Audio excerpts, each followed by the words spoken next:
Well, everybody, welcome to Michigan Out of Doors. Thank you so much for joining us this week. We have got a brand new show this week, and it has a lot of variety on it as well. We're going to start by doing something that's fairly typical this time of the year, and that is walleye fishing on Saginaw Bay. You won't want to miss that story. Some very good fishing happening out of the port of Linwood right now. After that, we're going to tag along with a father and son photography team that is doing a phenomenal job of highlighting the state of Michigan. To kind of see the entire state of Michigan through their lens, you're not going to want to miss that story. And we're going to end this week's show by doing something that I don't think we've ever done here on Michigan Out of Doors television before, and that is show you a story on banding eagles. You ever wonder what it's like to crawl up into an eagle's nest at 70 feet in the air? Well, you're going to get to see that on this week's show. Lots of good stuff on this week's program, so you stay tuned. I'm Jimmy Gretzinger. It's time for Michigan Out of Doors. From the first spring rains to the soft summer breeze, dancing on the pine forest floor, the autumn colors catch your eyes. Here come the crystal winter skies. It's Michigan, Michigan out of doors. Someday our children all will see this is their finest legacy, the wonder and the love of Michigan. As the wind comes whispering through the trees, the sweet smell of nature's in the air. From the Great Lakes to the quiet stream, shining like a sportsman's dream, it's the love of Michigan we all share. Michigan Out of Doors is presented by Greenstone Farm Credit Services, making recreational land ownership possible across Michigan and northeast Wisconsin. Begin your land financing journey at one of Greenstone's 37 locations or visit greenstonefcs.com. By Meijer, a destination for hunting, fishing, and camping. From bug spray and tents to GPS and gas, Meijer has nearly everything you need to take on nature and get you there. Meijer. By Rosie Brothers. Located in Dryden, Michigan, Rosie Brothers has been serving Michigan for over 40 years. Specializing in outdoor needs, Rosie Brothers features Kubota tractors and equipment for use in farm, home, or commercial needs. On the web at rosiebrosInc.com. By Country Smokehouse, offering a variety of meat products. Country Smokehouse is located 3 miles south of I-69 on M53, just south of Imlay City. Country Smokehouse is a meat processor, a butcher, and a destination for sportsmen. Hi, I'm Jordan Brown. For this week's show, I was on Saginaw Bay covering the annual Linwood Walleye Classic with a couple of the guys from Frank's Great Outdoors.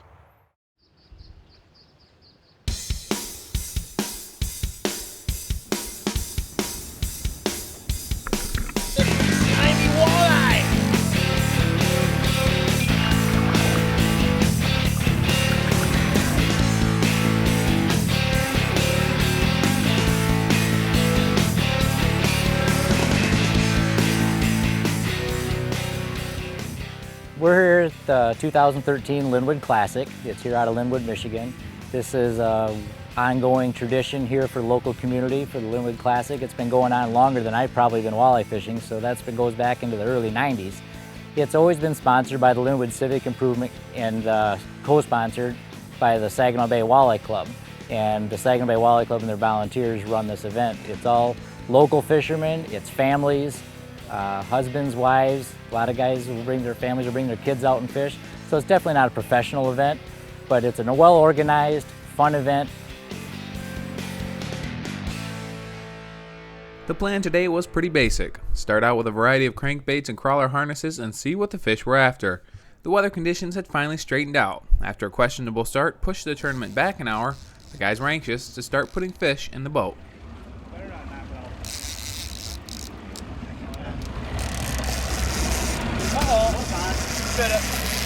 Every time I get on camera, I lose fish. Sorry, folks. Feels like a decent one. Hopefully I don't lose it. Well, I put us in the big... Today we're at Linwood Beach Marina and Campgrounds right near in the heart of Linwood. It's a Linwood Classic annual event for quite some time now. We were basically trolling for walleye today, trying to get the biggest 5 fish, and there was 49 boats in the event, and it turned out to be a pretty good day. It was looking a little shaky at first, but everything blew over, and they let us go an hour late. But fishing was real good. We thought we might catch a few on the crawlers, but the crankbait bite was on, and the speed was right, and that was happening for us. There'll be schools of fish moving around out there. You just move through them. You know, you'll catch a couple, 3 here, and you get down after a little while. You don't catch anything. You pick up and go back up and run back down through them, and that seems to be the pattern. You know, it works out pretty good. It's always easier to troll with the waves and keep everything, you know, copacetic with what's going on. It didn't take long and we started to find fish, and it became clear that today was going to be a crankbait day. However, finding tournament fish was going to take some extra effort. As usual for the bait, we were going to have to weed through some smaller fish, hoping to find a few big ones.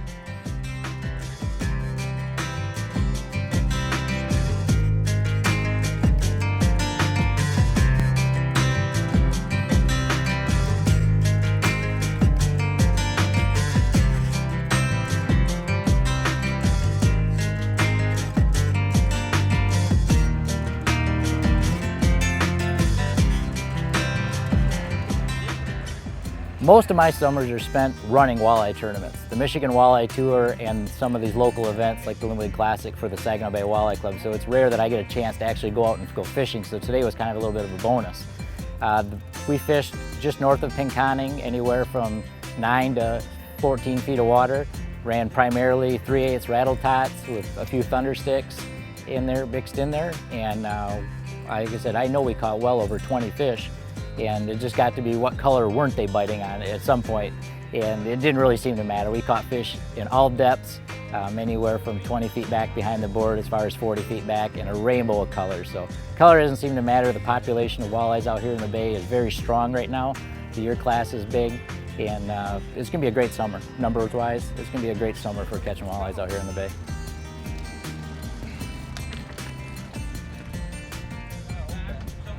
Triple, we're going for a quad.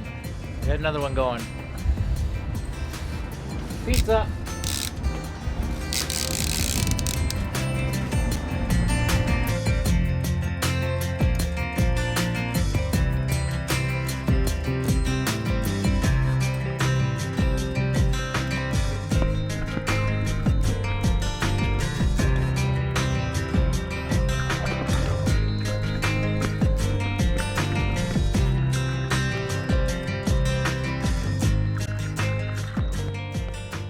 No, it was a piece of cake today, man. Anything from 10 to 30 foot back was pretty much money, and we were in, you know, 9 to 13 foot of water just up towards the Pinconning Bar.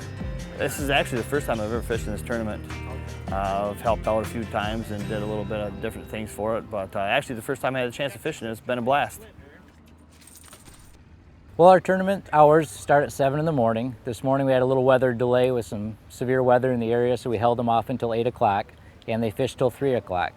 We have no limit on the number of boats, but this year we had 50 boats in the tournament, and there was a guaranteed first place prize of $3,000. This is the first year ever we've put up that kind of money for a guaranteed first place pot. So not too bad for one day of fishing. Most of these guys are weekend fishermen, they're fishing anyway, so now you got a chance to take home some money.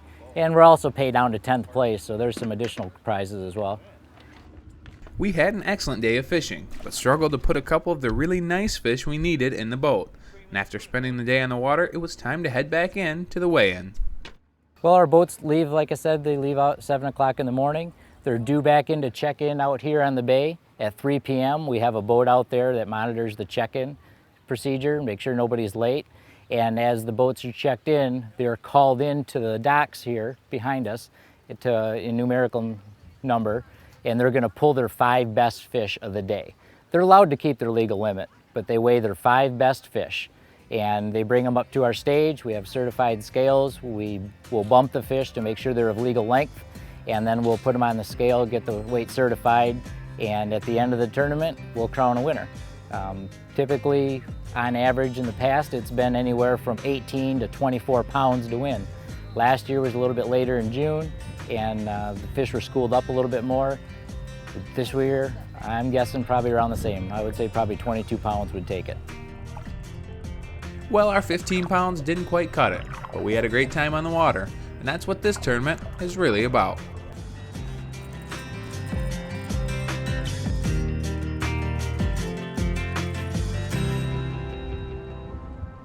Well, fishing on Saginaw Bay is always a lot of fun, and what a great way to put some walleye fillets in the freezer. Thanks to all those guys that were part of that story. What we're going to do now is actually tag along with a father and son team. They are a group of photographers, and they actually have a new book out called Tuesdays, where they traveled all over the state of Michigan, and to see the state of Michigan through their eyes, It's pretty special.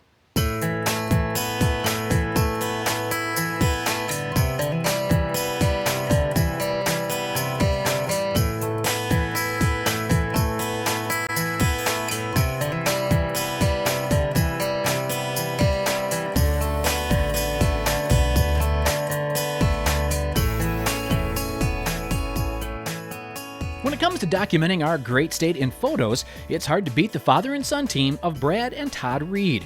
Located in Ludington, these photographers cover our state, and you have most likely seen their work on billboards all around Michigan. And if you would like, you can stop in their studio and chat with them this summer and see some of their latest work. I've been a photographer for well over 40 years. Started out as a journalist, mainly a writer. Came to the Ludington Daily News, and Russ Miller, the chief photographer, handed me a camera and said, take some pictures too. And he was a good teacher, and I guess, because, you know, he just sent me out there and said, you gotta just go do it, you know, to learn. And I went from being a news photographer over the years, 23 years there, started doing a lot more art photography and art fairs, teaching at the college, teaching photography, at the same time also being a part-time Coast Guardsman, full-time part of the year for my last of 33 years in the Coast Guard. And so I've multitasked, but that's given me, all those things together have given me a great exposure and a great appreciation for the outdoor world. Todd and Brad Reed have produced several books over the years, but what drew me to their studio a few weeks back was the release of their newest book titled Tuesdays with Todd and Brad Reed, a Michigan Tribute. A very special book highlighting our entire state. Brad got the idea, let's just shoot one day a week instead of 7, and let's just make it our golf day. Let's shoot all day, you know? And so it was almost like when we take off for deer season and you say, today we're deer hunting. Nothing in the world is getting in the way of it, you know? It was like a kid in a candy store. And so it was, as soon as he came up with that idea, it was abundantly clear that that was what to do. We kind of had two different kinds of Tuesdays. One Tuesday there would be a definite destination in mind, and normally we would meet at McDonald's, say at 4 or 5 in the morning, eat breakfast, leave a vehicle there, hop in either my truck or my dad's Suburban, and we would head out and we would photograph our way to that destination. You know, it might be an hour away, it might be 4 hours away. And we tried to take a lot of back roads to those destinations to kind of photograph the unseen or the forgotten parts of Michigan.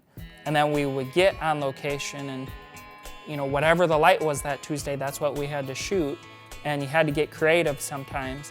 And we'd shoot what we went to photograph and then get back in the car, get on our cell phones and Google Earth and take a different route home and photograph, and often get home at 2 or 3 in the morning. And you know, so that was kind of one type of Tuesday. Another type was where it was more like wanderlust. My dad would get in his Suburban and go just wander around all over the state, no real destination. I would get in my truck and go a different direction, and we would just stop, talk to people, say, hey, what's fun to photograph around here? You know, what are some of the key things? And they would give us directions. And you know, gas stations and fast food joints were great places. We stopped at a lot of local like bar, restaurant type places and meet local people and say, hey, if you were gonna do a book on Michigan in this area, what would you shoot? And people really went out of their way to, you know, they'd get in their car and say, follow me. And we'd follow them, and they'd take us to this glorious hidden spot. And so that was kind of the other kind of Tuesday, where we just drove around and wandered around the state. The Reed boys treat outdoor photography like a contact sport, which I can appreciate. They like to get right into the mix when trying to capture an image. Great day. This is my idea of pure Michigan. This is just purely the best of the best. I love storms, and this is a great one. Brad and I are just in heaven out here at South Haven, Michigan.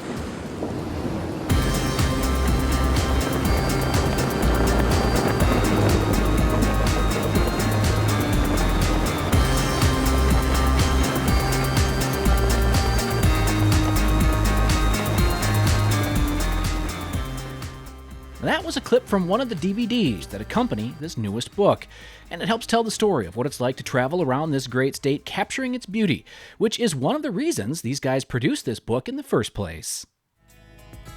We wanted to grow our customer base, and we wanted to help people all around the world realize that Michigan is the place to come, and it's not just Detroit. There's, all kinds of beauty in Michigan. Sleeping Bear Dune was voted the most beautiful place in America. I would argue that Lake of the Clouds at Porcupine Mountain is one of the best views in the world. I'd never been there. I'd never even heard of it until doing this book. So doing the Tuesdays book was awesome because we got to be tourists in our own state. So every Tuesday, we got to go adventure, discover, rediscover the state. And it was so cool. This book, of all our books, is to me by far the best book, and it's by far the culmination, I'd say, of all of our talents that we've developed over the years, our skill level, but also our heart for and our knowledge of not only our home area, which we call Point to Point, from Big Point Sauble at Ludington State Park to Little Point Sauble at Silver Lake. That's kind of home base, but also our love of Michigan and our taking our talents and exploring even further. Going not only to the places that over the years we had enjoyed for vacations, but going to hidden corners and also just wonderful places that we just didn't get around to, like a lot of people. And finally we got to the Lake of the Clouds. Finally we got to spend more time in Pictured Rocks, where we'd only been once before. And so that was the real beauty of the project. If you're in the Ludington area this summer, you can stop in and see firsthand the photos that Todd and Brad have on display. We will have their contact info at the end of the show if you'd like some more information about the book. As someone who travels this great state quite a bit, it's always fun to see it through the eye of some great photographers. So whether it's on a Tuesday or maybe just on some weekend getaway, get out and enjoy Michigan's Out of Doors. For our next story, I was down on the Detroit River, and instead of chasing walleyes around, I was actually taking part in one of the more unique stories I've ever been involved with. Today I was tagging along with the U.S. Fish and Wildlife Service, hoping to band a bald eagle. Many people around the state have noticed a dramatic increase in the number of bald eagles. This once rarely seen bird can now be found on just about every major water system throughout the state. So I set out to learn more about this increase and also get up close and personal with an eagle family on the Detroit River, tagging along with the U.S. Fish and Wildlife Service Eagle Banding Team. Historically, there were 3 areas in the state which harbored eagle populations back in the 50s and 60s. One was in the central UP, one was in the northern lower, and one was essentially outside of Michigan in Ohio. And from those 3 areas, the population has spread out from there. And particularly down here in southern lower Michigan, the population is really starting to grow and moving south further. And so larger numbers are occurring down in the south here. The habitats are pretty much, the prime habitats are occupied, and now we're finding eagles in, and doing successfully in, habitats that would be considered suboptimal. We're finding them in agricultural areas and fence rows. We're finding them on golf courses. We're finding them in small airports. We're finding them in backyard situations. And they seem to be coexisting quite well with the human presence. Part of the reason is that they do nest really early in the year when most humans aren't out and about doing much. So there is this period of low human density outside at the time when they're breeding. So that possibly has led to some use of what would be considered suboptimal habitat. The nest we were investigating today was more than 70 feet off of the ground, and on this windy day, just reaching the nest was no easy feat. I had our climber, Jeremy Moore, take me through the process of preparing for the climb. You get a little excited, you get a little adrenaline flow knowing you're going to be climbing. It's not a natural state for a human being to be climbing in a tree per se, but the state, you're safe as your equipment, and our equipment is safe, and we trust our equipment. So it's a matter of ascending the tree, being as calm and collected as I can, trying not to overexert myself, so when I do get to the nest, I'm in a good, calm state of mind, and I can do my best to secure the eaglet and ensuring that it's it's safe and it's lowered to the ground safely, and the measurements are taken of the bird down on the ground. Once Jeremy made it to the nest, only half of the work was done. Now it was time to secure the eaglet and lower it to the ground where a more complete examination could be done. Take a few moments when I get to the nest to let the bird get accustomed to me slightly. Initially, obviously, they're a little surprised to see a human being at eye level with them, so I'll take a little bit of a breather, get myself further adjusted, and make sure I'm secure when I'm going to make my attempt at obtaining the bird. And once I'm secure, I'll open up the bird bag, the eagle bag that we used, which is a nylon material, lightweight, and I'll open it up, have it clipped to the rope, and have that ready. And I have what's called basically a farmer's chicken hook, which is adapted, and it's on a telescoping pole. And I'll run that at the bottom below the bird and hook onto above one of its talons and continue to apply pressure and pull the bird toward me. And when I do that, typically the bird will lie prone and lie down. And then when it does that, I'll grab that talon that I have the chicken hook around, and then I'll try to reach and grab the other talon and get both talons in one, or at least a grip above each of the talons in one hand, and then try to grab one of the primaries of one of the wings and have that in the same hand as well. So basically I've got a wing and both talons under control, and at that point I'll use my free hand and try to position the bird so it goes in the bag head first and cover the head. Typically when you cover the head of a bird, it'll calm down. And they are fairly calm anyway, but it's in a more secure state at that point. And once I have it in the bag, I stitch it down and get ready to lower it down to the ground. Once the bird hits the ground, Dave and the rest of the team scramble to get the necessary test done as fast as possible to ensure the eaglet returns to the nest quickly. Well, we've been biomonitoring eagles in Michigan, doing collection of samples for contaminant analysis since the mid-1980s in one form or another. So we've been going at it for quite a few years now. So our involvement has been in both monitoring nest sites as well as collection of samples in the extreme southern lower peninsula of Michigan. So we try and do as many nest sites as possible that are on the priority list, and the priority list are some of the major river systems as well as the Great Lakes shorelines and a select few watersheds. So we collect blood, which we use both for heavy metals in the whole blood and spun down serum for organic chlorines, pesticides, DDT, dieldrin, PCBs. We also take a few breast feathers that we do mercury on. We take some blood droplets for DNA sampling. And we do a series of physical measurements that age and sex the eaglets to within a few days of aging anywhere, and somewhat reliable sexing as long as the birds are fairly old, probably over 45 days, and then we can sex them pretty accurately. It's hard to believe that this eagle wasn't even 2 months old, and although his looks would say otherwise, he was still quite young. Young eagles are something we are likely to continue seeing more of in the near future.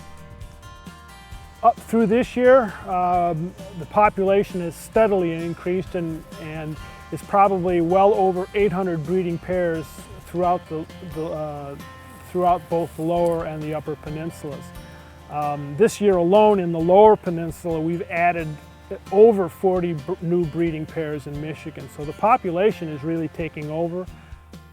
This pair of eagles have been using this site for the past 4 years, and the U.S. Fish and Wildlife Service has banded eaglets here for the past 3.